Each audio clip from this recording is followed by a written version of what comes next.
We are kicking off with CM Punk, whose potential appearance at WWE Night of Champions has taken an unexpected turn as Seth Rollins has officially replaced him in the promotional video.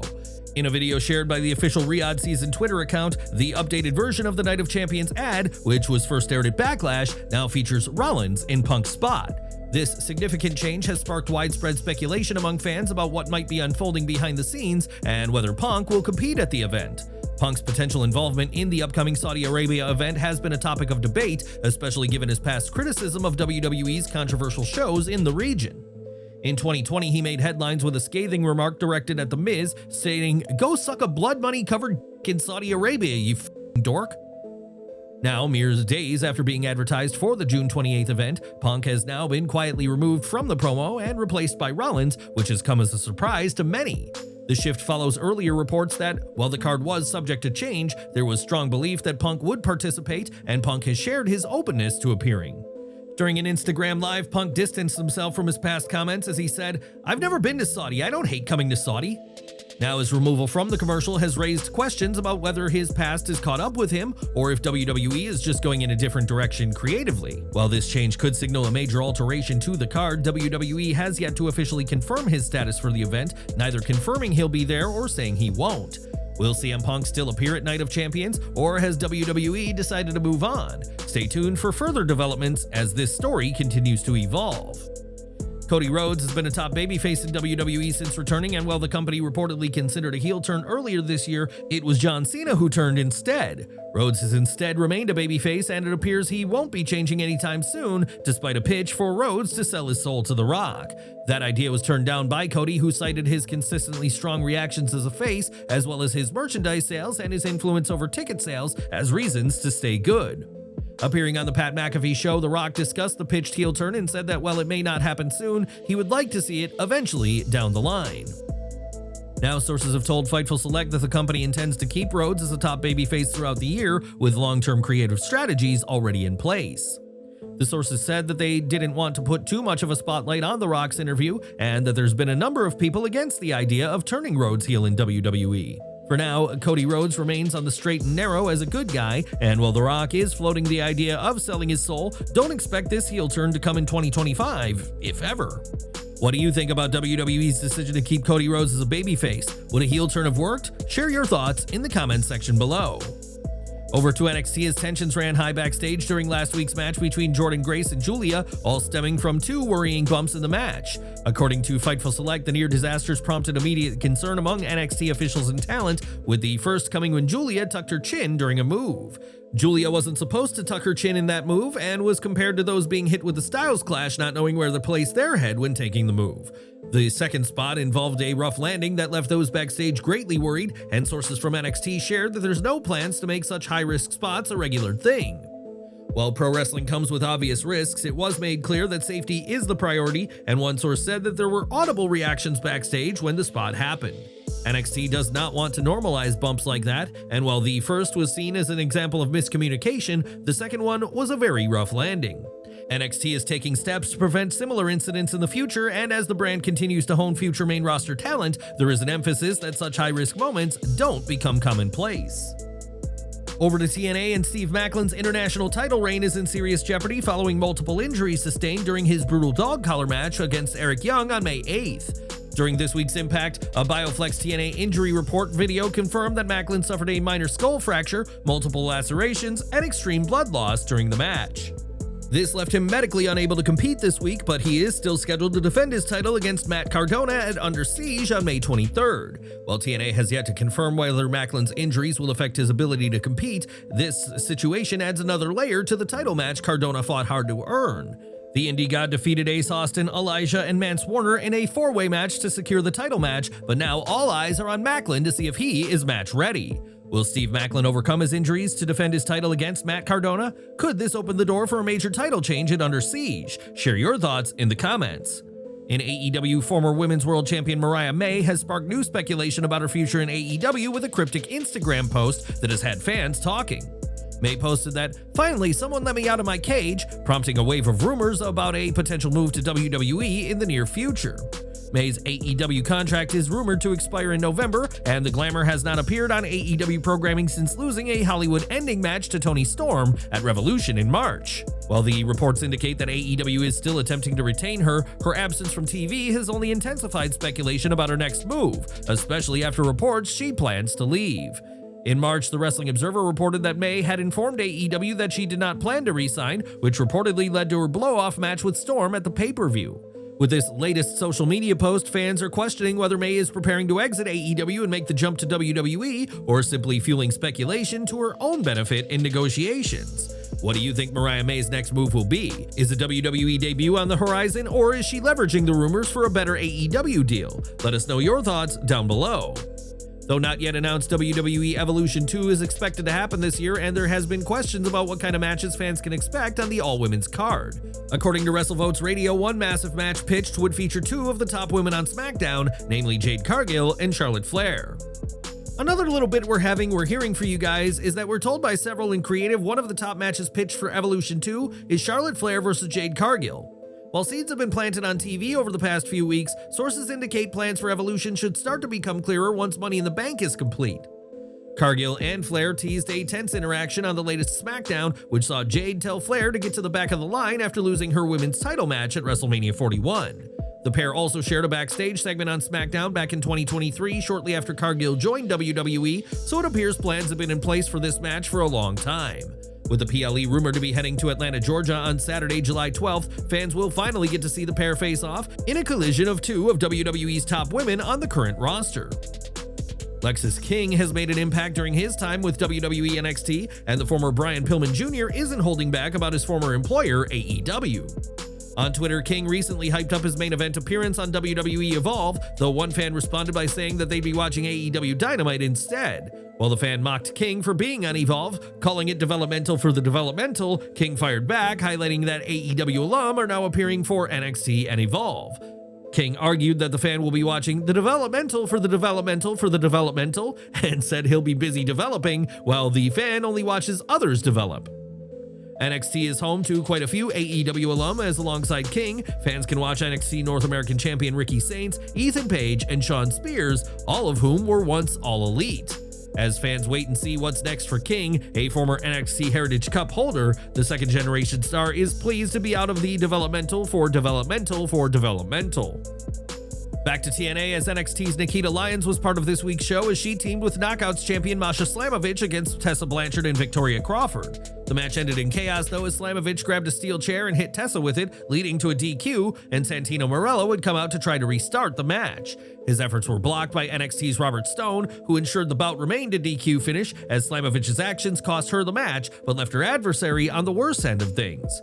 As for Lyons, who appeared for WWE Evolve last week, she is continuing to showcase herself in WWE NXT, and fans can expect to see her more as part of their TNA partnership.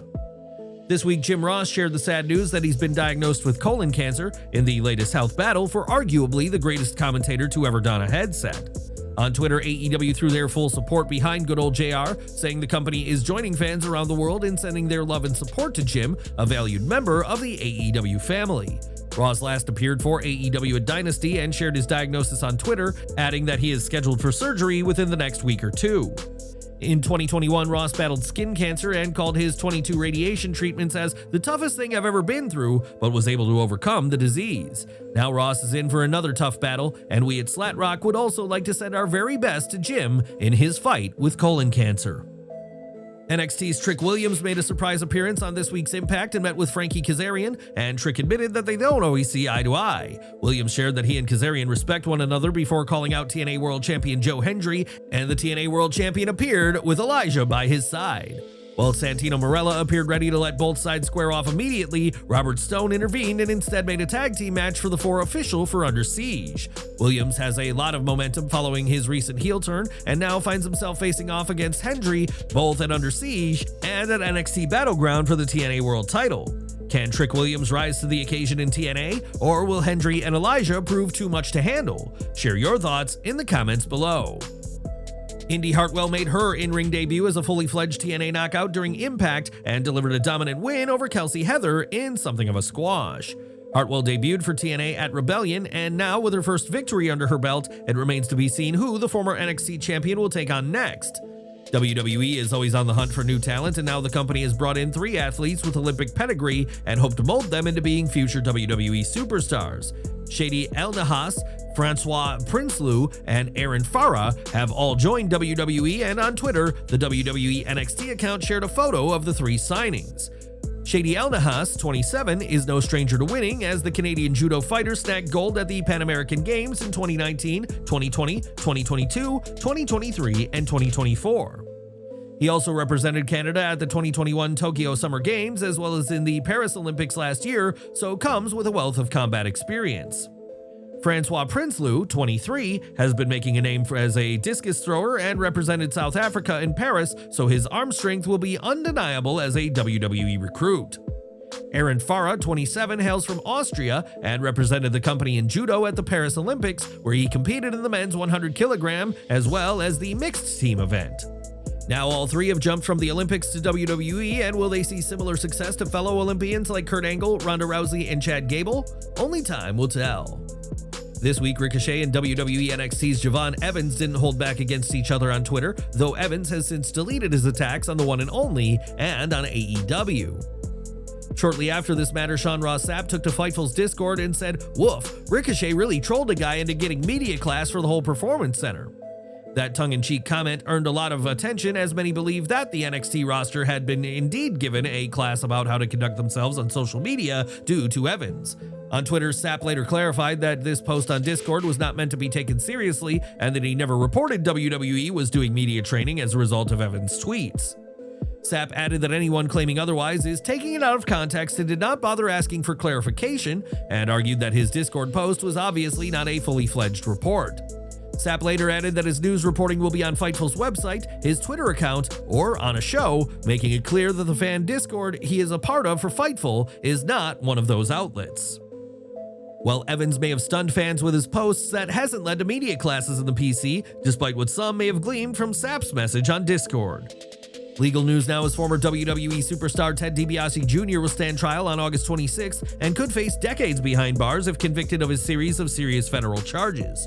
Jury selection is scheduled to begin on August 19th as both sides prepare to present expert witnesses in what promises to be a high-profile courtroom battle. DiBiase was arrested in April 2023 and is facing multiple charges, including 1 count of conspiracy to commit wire fraud and theft of federal funds, and 6 counts of wire fraud. He faces 2 counts of theft concerning programs receiving federal funds and 4 counts of money laundering, and if convicted, could face 45 years in prison and $1 million in fines.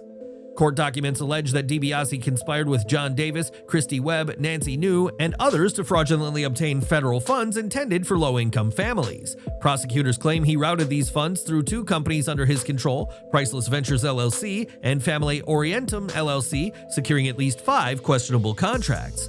These questionable contracts saw DiBiase paid a substantial amount for what this prosecution alleges were under-delivered services or no response by DiBiase whatsoever. According to the indictment, DiBiase received substantial payments under false pretenses, including $500,000 to the Family Resource Center for leadership outreach services, $500,000 from the Mississippi Community Education Center for unspecified services, nearly $500,000 for assessing emergency food assistance needs, $1 million to develop a RISE program for inner-city youths, which allegedly never came to fruition, $250,000 from MCEC for undefined services. Prosecutors allege that DiBiase used the funds to support a lavish lifestyle, purchasing a house, a boat, and a vehicle, as well as giving over $400,000 to K&T Management. This is another company he owns, and that money was used for purchase of a property in Madison, Mississippi that the government is seeking forfeiture of. In March 2023, DiBiase and his wife Kristen agreed to forfeit the property so it could be sold by the U.S. Marshals. That at this time, the forfeiture case remains active.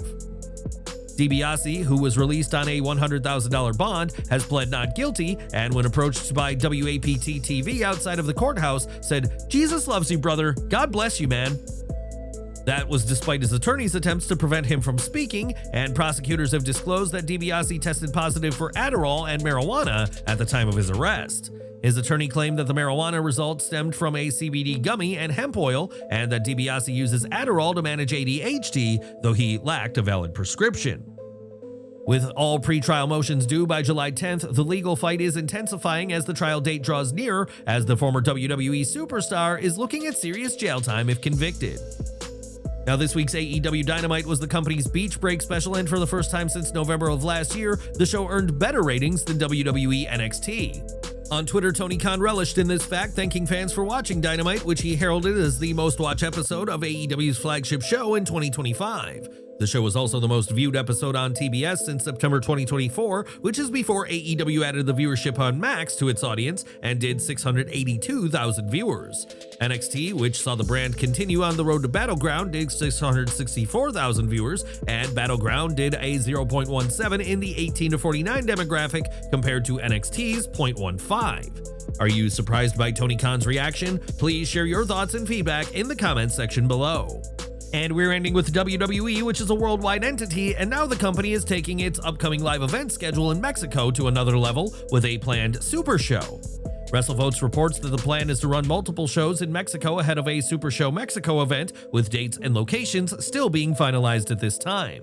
The news comes as WWE continues to add more events to its calendar outside the US, including shows in Canada, the UK, France, and Australia for later this year.